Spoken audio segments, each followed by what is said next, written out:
अकाफ को मिआत का मस्कन था। अरबी में रेत के लंबे और ऊंचे टीलों को अकफ कहा जाता है। अहकाफ अकफ की जमा है और यूं इसका मतलब होता है रेत के ऊंचे और लंबे टीलों की ज़मीन। ये इलाका यमन और ओमान के दरमियान बिखरा हुआ था। कौम आद यहाँ 8,500 साल कबल आबाद थी। अल्लाह ताला ने उन्हें सरसब्ज़ कीतियाँ भी दी रखी थी, जानवर भी, पानी भी और खुराक भी। नेमतों की इस फराहवानी ने उन्हें भटका दिया। वो अल्लाह के बागी हो गए। हिदायत के लिए हज़रत हूद अलैहिस्सलाम को भिजवाया गया। वो उन्हें तबलीग करने लगे, लेकिन आद उनका मजाक उड़ाने लगे। वो शिर्क से पीछे हटने के लिए राजी ना हुए। शद्दाद इस कौम का बादशाह था। ये दो भाई थे, शदीद और शद्दाद। शदीद पहले बादशाह बना तो शद्दाद ने इक़्तिदार संभाल लिया। वो एक वसी सल्तनत का हुक्मरान था। हुकूमत यमन से इराक और बाज़ रवायत के मुताबिक ईरान तक फैली थी। हज़रत हूद अलैहिस्सलाम ने भी समझाने की कोशिश की, लेकिन इसका दिल भी बंद था। दोनों के दरमियान मुकलमा हुआ। शद्दाद ने हज़रत हूद अलैहिस्सलाम से पूछा, मैं अगर ईमान ले आऊँ तो मुझे क्या फ़ायदा होगा? हज़रत हूद अलैहिस्सलाम ने फरमाया, तुम पर जन्नत हलाल हो जाएगी। शद्दाद ने पूछा, जन्नत क्या है? हज़रत हूद अलैहिस्सलाम ने उसे जन्नत का नक्शा बताया। शद्दाद ने दावा कर दिया, ये क्या बड़ी बात है, मैं भी ऐसी जन्नत बना सकता हूँ। हज़रत हूद अलैहिस्सलाम ने उसे इस कुफर और इस शिर्क से रोकने की कोशिश की, लेकिन वो बाज ना आया।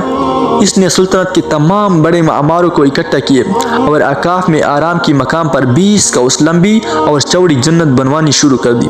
जन्नत में सोने और चांदी की ईंटें भी लगाई गई और जवाहिरात भी लटकाए गए। इसने शहद, दूध और पानी की नहरें भी रवा कर दी और दुनिया जहाँ के दरख्त, पौधे और फूल भी लगवा दिए। कौम आद बुलंद सतूनों पर महलात बनाने की माहिर थी। शद्दाद की आराम जन्नत में यह फन अरूज पर था। रेत के टेलों के दरमियान बुलंद सतून थे और इन सतूनों पर सोने और चांदी की इमारतें खड़ी थी।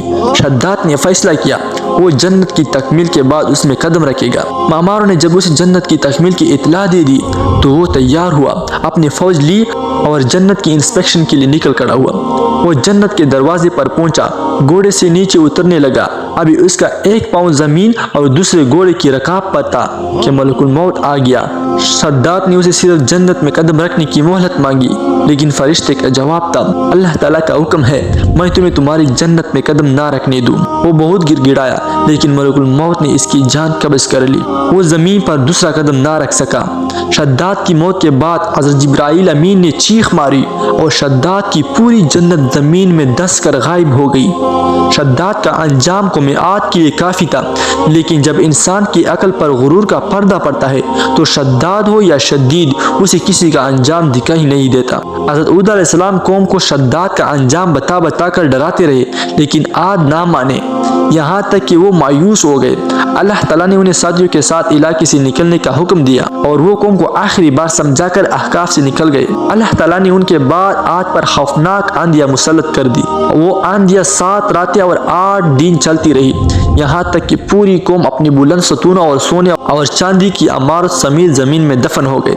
कौम आद का निशान तक ना रहा। पूरी वादी रेत के सहरा में गुम हो गई। पानी के जखीरे बचे और ना ही दरख्त, पौधे, जानवर और कीतियां, सिर्फ रेत के लंबे और ऊंचे ठेले बच गए।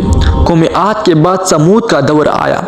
ये लोग मौजूद सऊदी अरब के इलाके मदाइन सालेह में आबाद थे। पहाड़ तराश कर घर बनाए। अल्लाह ताला ने उन्हें भी रिज़्क, पानी और सब्ज़े से नवाजा था। वो लोग कदआवर और मजबूत भी थे। वो खड़े दरख्त उखाड़ कर फेंक देते थे। ये ताकत उन्हें कुफर की तरफ ले गई। अल्लाह ताला ने हिदायत के लिए हज़रत सालेह अलैहिस्सलाम भिजवाए। वो उन्हें समझाते रहे, लेकिन वो भी बाज ना आए। अल्लाह ताला ने उन्हें हिदायत के रास्ते पर लाने के लिए ऊँटनी और इसका बच्चा भी भिजवाया, लेकिन वो हिदायत पाने के बजाय ऊँटनी के दुश्मन हो गए। उन्होंने एक दिन ऊँटनी पर हमला करके उसको कत्ल कर दिया। ऊँटनी का बच्चा डर कर पहाड़ की तरफ दौड़ा। पहाड़ शक हुआ और वो इसमें गुम हो गया। ये वाक़या समूद की तबाही का बाइस बना।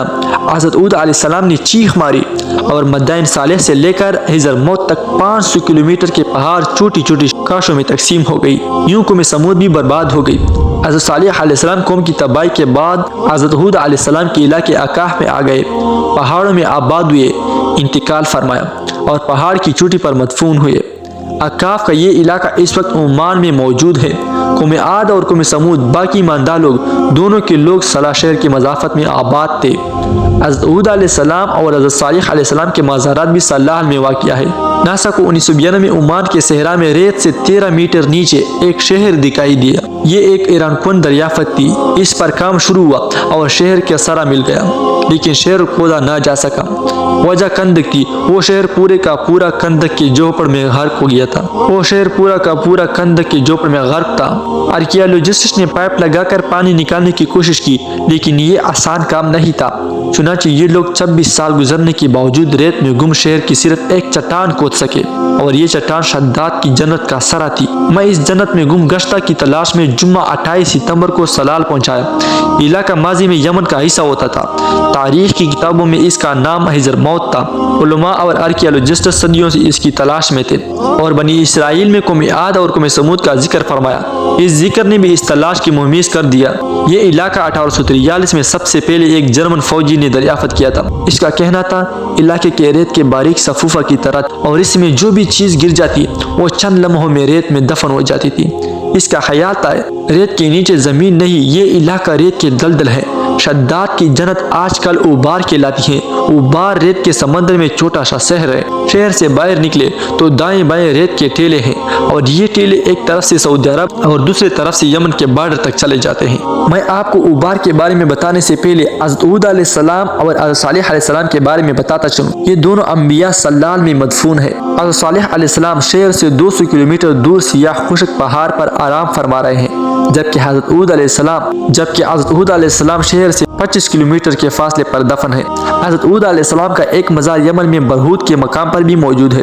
حضرت علی رضی اللہ عنہ نے اس کی مزار کی نشانی بتائی تھی، وہ سرخ ٹیلے پر واقع ہے، اور حضرت ہود علیہ السلام کے سرانے جاڑ کا درخت ہے۔ یہ دونوں نشانیاں سلال میں موجود ہے۔ بہرحال اللہ بہتر جانتا ہے۔